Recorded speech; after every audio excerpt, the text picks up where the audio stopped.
পাঠানকোটে নির্বাচনী প্রচারে প্রিয়াঙ্কা গান্ধী, নজর রাখবো সরাসরি। फिर से बोलिए, छोटे मियाँ बड़े मियाँ कौन? प्रधानमंत्री नरेंद्र मोदी जी। छोटे मियाँ कौन? मुख्यमंत्री अरविंद केजरीवाल जी। अब यही हालत है, मैं बताती हूँ कैसे। दोनों का जन्म कहाँ से हुआ? आरएसएस से।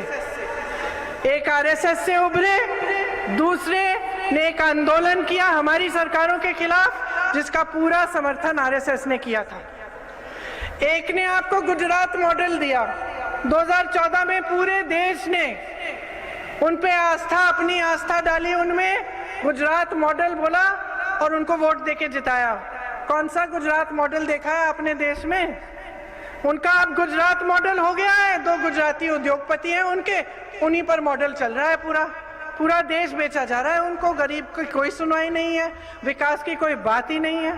अब दूसरे कह रहे हैं कि आपको दिल्ली मॉडल दिखाएंगे। मैं दिल्ली की हूं, मैं बताती हूं दिल्ली मॉडल। कोरोना में आपने देखा क्या हुआ? क्या हुआ दिल्ली में? सड़कों पे लोग दम तोड़ रहे थे। सड़कों पे ऑक्सीजन नहीं मिल रहा था, सुविधाएं नहीं थी। क्यों? अगर इतनी बड़ी काम किए हैं इन्होंने, स्वास्थ्य की सुविधाएं बनाई हैं, तो क्यों नहीं दिखी उस समय? शिक्षा के संस्थान कितने बनाए हैं इन्होंने? ना मोदी जी ने बनवाए, ना केजरीवाल जी ने बनवाए।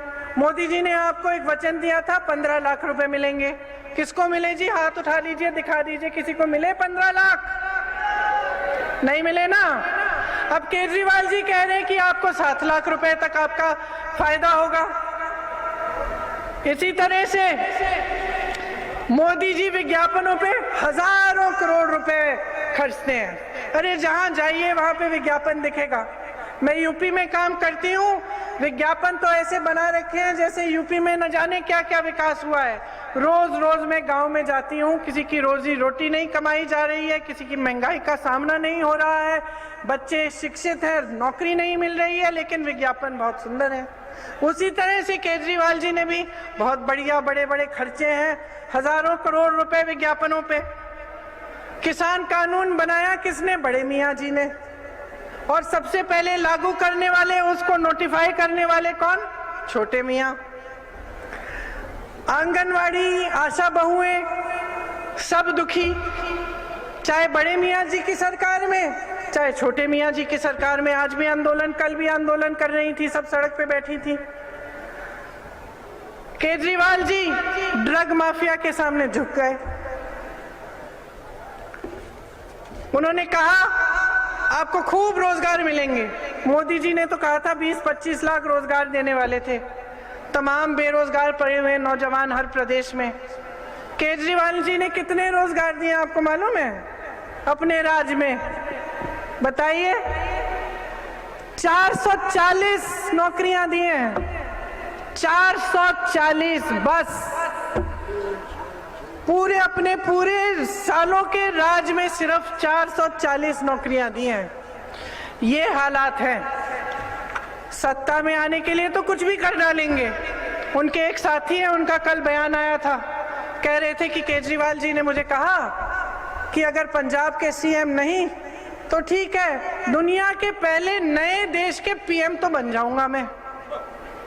समझे आप बात? आतंकवादियों के घर में जाके रहते हैं एक छोटे मियाँ साहब, और बड़े मियाँ किसानों को आतंकवादी कहते हैं। ये है सच्चाई आपके सामने कि सत्ता में रहने के लिए कुछ भी कर डालेंगे।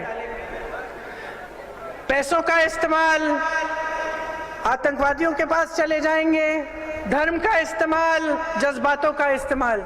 लेकिन ये आपके विकास के लिए नहीं है, आपको आगे बढ़ाने के लिए नहीं है, ये खुद को आगे बढ़ाने के लिए, खुद के विकास के लिए।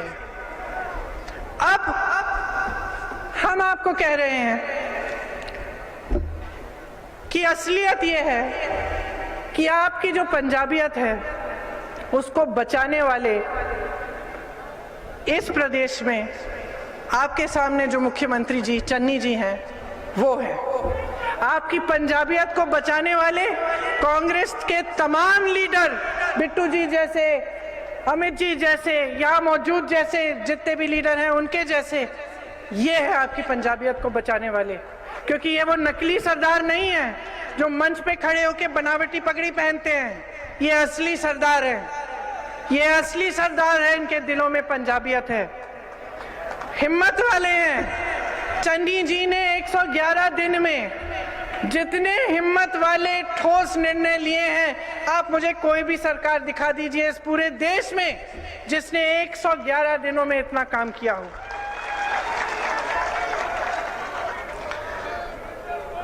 इनके क्या काम रहे 111 दिन में? 6,400 करोड़ किसानों को का कर्जा माफ किया है, 1,500 करोड़ के बिल माफ किए बिजली के, किसानों को मुफ्त बिजली दी है, बिजली की रेट 3 रुपए यूनिट की है, औद्योगिक बिजली का रेट 5 रुपए यूनिट, पानी के दाम ग्रामीणों के इलाकों में घटाकर 50 रुपए प्रति माह कर दिया है, शहरों में जो वाटर सप्लाई है, जो सूएज का सप्लाई है, उसके 700 करोड़ के बिजली के बिल माफ किए हैं, गौशालाओं में बिजली के बिल माफ किए हैं, पेट्रोल डीजल के दाम घटाए हैं, 3.5 लाख कंस्ट्रक्शन के श्रमिकों को 3,100 रुपए दिए गए हैं, दलित और पिछड़े वर्ग के लिए 60 करोड़ के कर्जे माफ किए हैं, दलित परिवारों के लिए 200 यूनिट बिजली फ्री की है, रसोईया बहनों को का मानदेय 3,000 रुपए तक किया है और 12 महीनों के लिए किया है, 10 महीनों से बढ़ाकर 33% सरकारी नौकरी चन्नी जी और हमारी सरकार कह रहे हैं कि आपको महिलाओं के लिए मिलेंगी। महिलाओं को मुफ्त बस यात्रा मिलेगी, जितनी भी सरकारी बसें उनमें आपको टिकट नहीं खरीदना पड़ेगा, पंचायतों में आपको 50% आरक्षण मिलेगा, और आगे बढ़कर हम ये कह रहे हैं कि हम 1 लाख रोजगार बनाना चाहते हैं, और जो बेरोजगार नवयुवक है उसको 1,100 रुपए प्रति माह मिलेगा, ताकि वो कम से कम अपने पैरों पे थोड़ा खड़ा होना शुरू करे। जरूरतमंद परिवारों को हर साल 8 गैस सिलेंडर मुफ्त मिलेंगे।